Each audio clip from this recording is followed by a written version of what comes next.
Good evening, ladies and gentlemen of the media. The Premier, the Honorable David Burt, JP, MP, will give an update on COVID-19. Premier?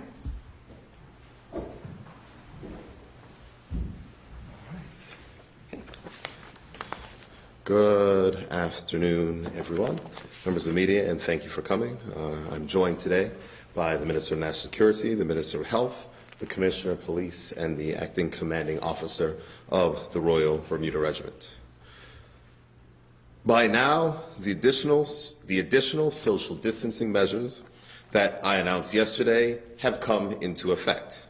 And in addition to those activities previously suspended, retail stores, cinemas, and bars are closed for a period of 7 days, and restaurants are limited to takeout service only. Whilst there are penalties in place for failing to observe this order, my hope is that we will see 100% compliance.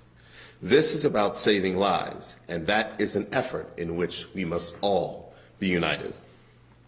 This 7-day period of enhanced social distancing, or this initial 7-day period of enhanced social distancing, is to allow for us to assess where we are as we continue to ramp up our local testing regime. As I indicated yesterday, the more we test, the more we know. And I can advise the public that all 16 of the testing results received today have now returned negative results for COVID-19. I want to repeat, out of the 16 test results that were received today by the Ministry of Health, all 16 were negative for COVID-19. We continue the aggressive testing regime and do all that we can to keep the public informed of this progress. The knowledge we gain from testing allow public health officials to advise us on the considerations we must take into account when keeping Bermuda safe. This testing is vital, and Bermuda is ahead of the curve when it comes to testing of our population. Today, the Bermuda Police Service announced that in conjunction with the Royal Bermuda Regiment, they will adopt a proactive stance around the enforcement of mandatory self-quarantine. We can see on the news just how important obeying self-quarantine is against the fight of COVID-19, and it is essential that every citizen in Bermuda does his or her part. Those people who should be in quarantine put people's lives at risk by being out and about in the community. We ask for the patience and understanding of the motoring public, but again, this is to save lives and to prevent our healthcare system from becoming overwhelmed. Let me return for a moment to address the issue of business closures. The list of businesses ordered to close is available at coronavirus.gov.bm under the official Gazette notices. Retail stores are ordered to close but are permitted to deliver or arrange pickup services. For all other businesses not ordered closed, we strongly advise the following. Where possible, employees should work from home. Customer-facing operations should be reduced to the bare minimum. Non-essential work in the field or requiring close customer contact should be deferred. Where work continues, businesses must observe the revised social distancing guideline for the safety of workers and customers, reducing the amount of people in any one space at any one time. There is full guidance for social distancing that will be issued following this press conference. This guidance will remain in effect for 7 days, at which time we will review and adjust as circumstances dictate. And that social distancing guidance has 30 separate categories, and so we'll address all of the various categories that members of the public may have a question on. Regarding the issue of unemployment assistance, we recognize that there are large numbers of Bermudians who are now out of work due to the measures of which we've had to take to contain the spread of COVID-19. What I must state is that the Minister of Labor, Community Affairs and Sports earlier announced that this benefit will be effective and persons will be receiving, as I announced yesterday, up to 60% of their gross earnings, up to a maximum of $500 per week. And the persons that are eligible for this are persons who are not on financial assistance. The Minister of Labor, Community Affairs and Sports will be administering this program through the Department of Workforce Development. And I'm hopeful that this relief, which will be funded by the Governor of Bermuda, will provide temporary assistance while we work to make sure that our economy can return back to normal. However, the most important way that we can ensure our economy returns back to normal as quickly as possible is for persons to follow the rules, obey self-quarantine, ensure that you are not putting yourselves at unnecessary risk or the public at unnecessary risk, not going out unless you have to, so that we can understand precisely the extent of any spread of COVID-19 in Bermuda through our very aggressive testing regime so that we can contain it and get things back to normal as quickly as possible. I know that for many families, having a loved one overseas and thus far unable to return increases the anxiety of this time. Following yesterday's decision by New York Air Traffic Control and its impact on flights to Bermuda, I can advise that a provisional agreement has been reached for the FAA to provide air traffic support tomorrow to support a WestJet flight from Toronto.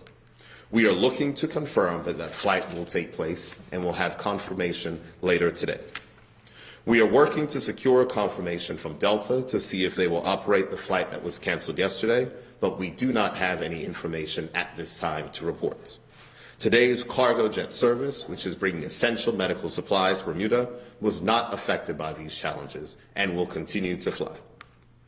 Unfortunately, we had an issue today with trash collection. We are working through this with the Bermuda Industrial Union and the Ministry of Public Works. I am, however, concerned that the results of this impasse would be counterproductive to all that we are trying to achieve by causing more people to be out of their homes and in unnecessary contact with others just to dispose of their trash. My hope is that this impasse can be resolved in the best interest of all of us. And here's what I have to say, that this is a difficult time, and we must all do our part. None of the circumstances of which any of us are working under are currently ideal, whether they be schools being closed, whether it be most government services not functioning, whether it be the inconvenience of stores closing and the temporary dislocation or unemployment. But this is being done in the interests of protecting lives. And I urge all of those who are involved in essential services to recognize the role of which we play to help our country be united in getting through this particular time of challenge. This is a stressful time, a time of heightened anxiety around the unknown, and in some cases contributed to by the stark images we see from other countries. My constant theme throughout has been and will continue to be one of unity. There is an opportunity to reconnect amidst these troubled times, to reconnect with some of the values that may be secondary to the busy lives that we lead. Values like personal responsibility, putting the needs of the vulnerable ahead of our own, and taking decisions in the best interest of the majority and not just a small minority. The whole world is currently engaged in an exercise of self-examination, trying to determine how this unseen enemy can disrupt so many systems that we thought were invincible. There will be plenty of times to rehearse lessons learned from this pandemic. But while we are in it, it is clear that the only thing that will get us through it is a unity of spirit, a unity of purpose, and that is the most effective way by which Bermuda will win this fight. I thank you for your attention, and I ask if members of the media have any questions at this time. Premier, in reference to trash collection, will there be any, or do you consider the trash garbage disposal workers essential? Because it's almost like there's a lot of trash piled on the side of the road. I can understand, and it is incredibly unfortunate that there is a lot of trash piled up inside the road. Garbage collection under the law is an essential service. The withdrawal of labor at this point in time while this dispute is ongoing is unfortunate. I had conversations with the president of the Bermuda Industrial Union today. There'll be further meetings tomorrow, and we are going to look to resolve this particular situation. But I have to set the record clear. that at no time did anyone who was under mandatory self-quarantine break their quarantine in this particular circumstance. So we've heard lots of things that are going around, and this is why it's important for all of us to recognize where we are. Fear and hysteria will not help Bermuda get through the difficulties of which we are going through right now. We have a team of public health which is working very hard. We have an aggressive testing regime which is up and running. The only cases of which we've reported thus far have been imported cases, save for one which is a close family contact of a traveler. So we are in reasonably good stead at this point in time.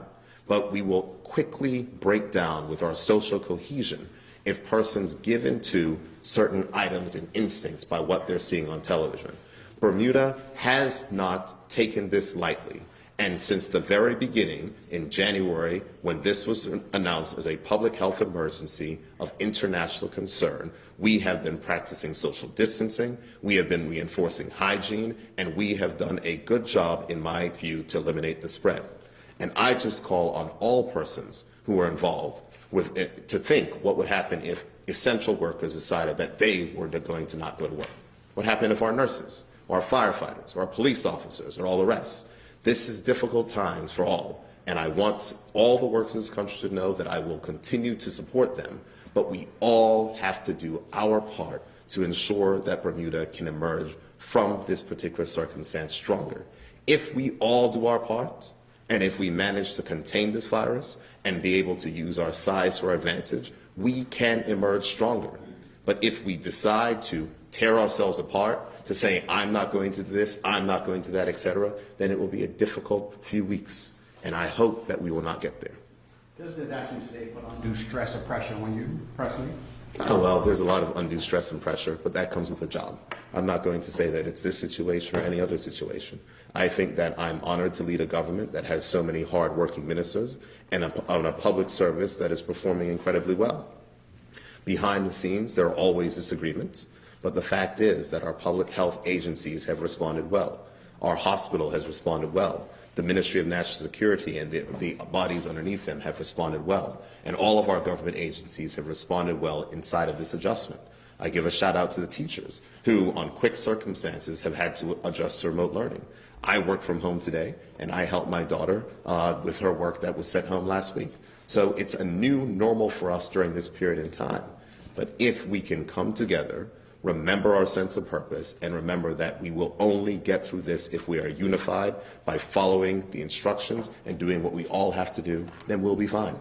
Just to confirm, the last question, just to confirm, British Airways, there will be no flights coming in all of Bermuda, correct? There are no currently any plans for any scheduled flights to the United Kingdom. There was some discussion with other overseas territories leaders about a possible air bridge for the repatriation of additional students.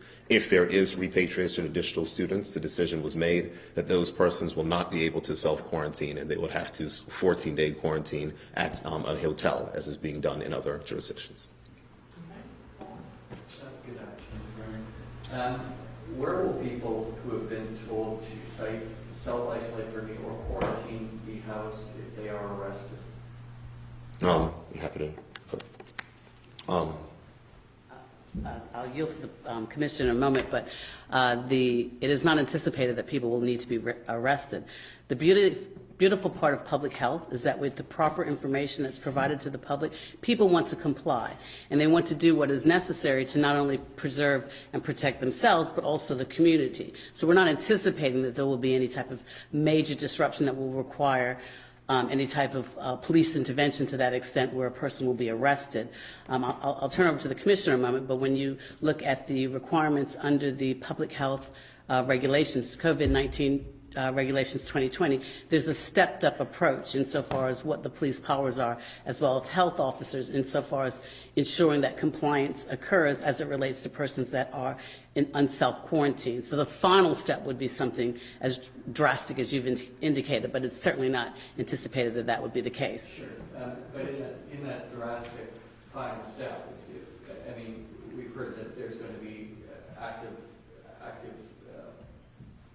action on the part of police to ensure these things are done. Where will people who are arrested, if it comes to that, be housed? There is a plan over that. I don't think it would be suitable for us to discuss it here, just because it's an operational matter for the police. But to echo the words of the Minister for Health, I think it's a remote issue for us to face at the moment. As the Premier highlighted, we begin community advisory points from this evening, where we're going to engage with the public to reinforce the advice previously given, to ensure that people are complying with any quarantine direction, and also to keep Bermuda reassured and safe. If there are necessities to deal with people that don't comply in the first instance, that will be done through communication and advice. And if we have to step further, we'll do that in consultation with the Ministry for Health and take any action that is deemed necessary. But again, just to echo the Premier, this is about us collectively working together, and the BPS are part of that process. How will spread of the virus be prevented if someone who is instructed to self-isolate or quarantine develops the virus while in custody? Again, we have processes. There's lots of international advice for police services, how you manage detainees that may be at risk or indeed suffering the virus. And that's an operational matter to which we've worked through the processes, and obviously we will be able to manage that situation should that situation arise. But at the moment, I don't foresee that situation in the imminent future. Can you talk about how police officers are going to be protected against possible infection in such instances? Are police officers going to be wearing masks going forward? Will they be wearing gloves? Can you talk about that kind of thing? No, in the use of masks, we will continue to practice social distancing, the way in which we engage with people. Gloves will be used, but we see that commonplace in our grocery stores at the moment. And obviously, it's about the cleanliness and hygiene. But in regards to personal protection equipment covering masks, that's not necessary. And also, we don't want to alarm the public by taking that step. Premier, if I can go back to you. You provided a little bit of an update saying it looks like there's a potential WestJet flight. More on the discussions we're ongoing with Delta, but nothing really to pass on. Has there been any consideration that I haven't seen, my understanding is we have a number of private jets at our airport facilities. Has there been any talk about owners of those at all, about using those to maybe help bring back some people who are still trying to get to Bermuda? There has certainly been some discussion, and a few things have been raised. But the most important thing to recognize is that these two flights that we're speaking about, the Delta flight and the Air Canada flight, were requested by the Canadian government and the United States government. We stopped regular commercial scheduled travel to Bermuda as of Friday. The Canadian government, the U.S. government are as any other government could request if they want the opportunity to repatriate their citizens. These flights were supposed to fly to Bermuda empty and return with citizens to be repatriated. We asked for the option for those, if there are people who still wanted to fly home, in order to fly home, in order to do that. We are not expecting large numbers. I think on the Delta flight on Saturday, there were only 4 persons who came in on that particular flight. So it is not necessarily an option. It is an option that we've discussed, but it's not an eventuality of where we are at this current time. I have a couple of health-specific questions. Are 28 ventilators, which I understand is the current capacity in Bermuda, enough for a population of 63,000, assuming that 20% of those infected need hospitalizing and 20% of those that are hospitalized need a ventilator? And my understanding is that these figures are the generally accepted ones that are being kind of bandied about by health experts globally. It will certainly be enough, Paul, if we manage the spread of the virus and do not get into a situation where our health system is overwhelmed. And that is the precise reason why we're taking the steps in which we're taking. However, I am incredibly confident that the Bermuda Hospitals Board has done the preparations necessary in order to make sure that we can get through this, and persons who will require that medical assistance will get it. That is why it is so important for everyone to recognize the importance of playing their part, observe social distancing, not breaking self-quarantine, to make sure that we do not have an outbreak that can overwhelm our health system. And second one for you. What, if any, estimates have you been given by health experts on what the infection rate of the population here in Bermuda is likely to be? 20%, 30%? Has any number been bandied about? I have not received any such estimate at this point in time. I know that there is modeling that is taking place. Do you wish to add anything to that? Okay. Can I just add? Absolutely. Paul, I can get the exact figures. Actually, Public Health England has actually done some modeling for the overseas territories. However, just to put this in perspective, of the percentage of the population that will actually contract COVID-19, 80% of that, those persons will have minimal, if any, symptoms at all. And of the ones that become symptomatic, the majority of those will be very, very mild. But I can provide that information to you because Public Health England is assisting with respect to modeling for all the OTCs. I appreciate that. Okay. One more question, and I think that's the last one, and I appreciate the patience from everybody. Minister Keynes had mentioned last Thursday a community action plan was to be developed to deal with the homeless populations in Bermuda. I'm wondering if there's an update you can provide. There is an update. Our third sector partners met today. We were in our EMO meeting. They are meeting proper. This is being led by Mr. Steve Cushion, and the overarching person that's looking after this is Colonel Birch. We are still working on it. As you can imagine, there are a number of moving parts. We're dealing with feeding elements, with housing elements, and so we're trying to have a complex plan that deals with a number of different elements in our community. When it is finished and it is indeed practicable, we will share that with the Bermudian public. Thank you. Appreciate that. I just want to ask everyone, you are awaiting, as you stated last night, to show you some of the questions that are being posed. Some 13 more results expected tomorrow. Has there been any more testing done thus far? There is testing that is being done every day.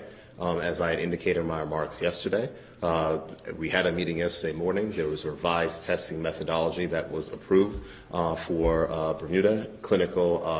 Doctors are our first line of, I would guess, diagnosis in this particular issues. And if doctors request tests, those persons are given tests. So those tests take place every day. They collect the samples. The testing collection is going on right now as we speak. So I can't give the numbers for how many tests were done today, but I do know that tests are being done on a daily basis. We are going to be incredibly aggressive with our testing here locally, as that is the way that the World Health Organization says is how you identify and break the chains of transmission. That is what we want to do in Bermuda, so we can return to as much of a sense of normalcy as quickly as possible. All right, and we have Joy Trott on the line. Joy, do you have a question for the Premier? Yes, I do. Premier, the Minister, Leah Fogo, announced some details about the government financial assistance for people that are unemployed due to the crisis. The Minister also noted that non-Bermudian people such as work permit holders will also be eligible to apply for this relief. Can you speak to this precedent? I don't know so much if it's a precedent. This is not financial assistance.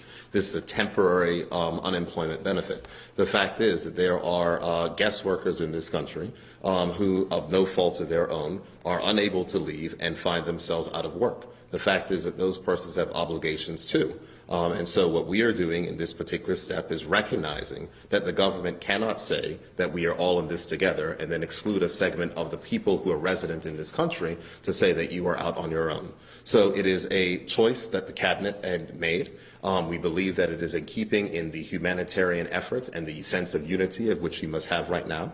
And we're going to make sure that those particular persons and individuals, many of them who are actually union members who work at our hotels, are persons who are actually being able to be compensated at this point in time. As I said, it is 60% of an individual's gross earnings up to a maximum of $500, and we believe that is right and just in this period and point in time. The last thing that the government wants to do is start pitting people against each other when we're calling for a sense of unity in combating this disease. Okay. For those that are part-time workers, they fall under the umbrella. Anyone who is eligible, who has been let go due to COVID, can do so. But we are aware that there may be some employers who are trying to take advantage of this and trying in that way, shape, or form, not trying to pay their own obligations under the Employment Act. Those employers are put on notice and warning that that type of behavior will certainly not be tolerated. The fact is that this is temporary assistance that we recognize that we need so that persons will be able to cover their essentials, that persons will be able to make sure they can continue to survive during this period in time. Our responsibility as a country is for everyone to do what is necessary so that we can get back on our feet as quickly as possible. We do not want to go to a place where we have mandatory shutdowns for our entire economy for a period of 2 or 3 weeks because we have a healthcare system that is overwhelmed, where we have a case where there are in some countries where we have funerals where people can't even attend the funerals of your family. We are not going to get there, but the only way that is not going to happen is if people follow the rules and do what it is that they should. My last question, how many strands of this virus have been identified? It's apparent there's one mild and there's one more lethal. I don't know. No? Sorry, we don't have that, but we'll get it to you. Okay, thank you, everybody. Thank you.